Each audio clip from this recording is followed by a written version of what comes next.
வணக்கம். இங்கு கூடியிருக்கும் அனைவருக்கும் 77ஆம் ஆண்டு குடியரசு தின நல்வாழ்த்துக்கள்.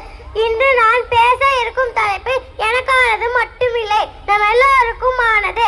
ஏனெனில் நம் அனைவரும் இந்தியர்கள். இந்தியா நமது நாடு மட்டுமில்ல, அது நம் அடையாளம். அரசியலமைப்பு என்றால் என்ன?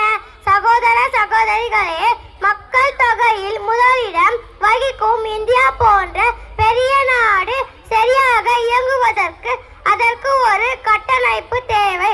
அதுதான் இந்தியா அரசியல் அமைப்பு. அது நமக்கு சொல்வது இரண்டு விஷயங்கள். ஒன்று, உனக்கு என்ன உரிமை இருக்கு. இரண்டு, நீ என்ன கடமை செய்யணும். உரிமை ஆர்டிகல் 14-16.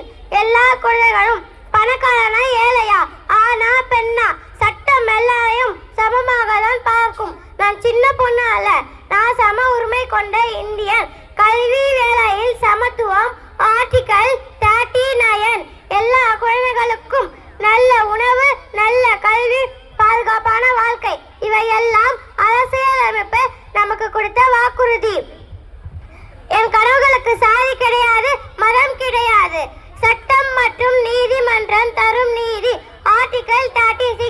யாராவது தவறு செய்தால், யாராவது அநியாயம் செய்தால் சட்டம் பேசும். சட்டம் தன் கடமையை செய்யும். சத்தியமே இறுதியில் வெற்றி பெறும். சட்டம் கையில் இல்லை, அனைவரின் மனதில் இருக்க வேண்டும். நல்ல குடிமகனாக உரிமையை மட்டும் கேட்டால் போதாது, நமக்கு கடமையும் இருக்கு. நல்ல தேசிய கொடியை மதிக்கணும், பள்ளியை சுத்தமாக வைக்கணும், பெரியோர்களை மதிக்கணும், விதிகளை பின்பற்றணும். உரிமை கேட்கிற குடிமகனாக மட்டுமில்லை, கடமை செய்யும் குடிமகனாகவும் நாம் இருக்க வேண்டும். இன்று நான் நல்ல மாணவன், நாளை நான் நல்ல குடிமகன், எதிர்காலத்தில் நான் மக்கள் நலம் பேணும் மருத்துவர் ஆவேன்.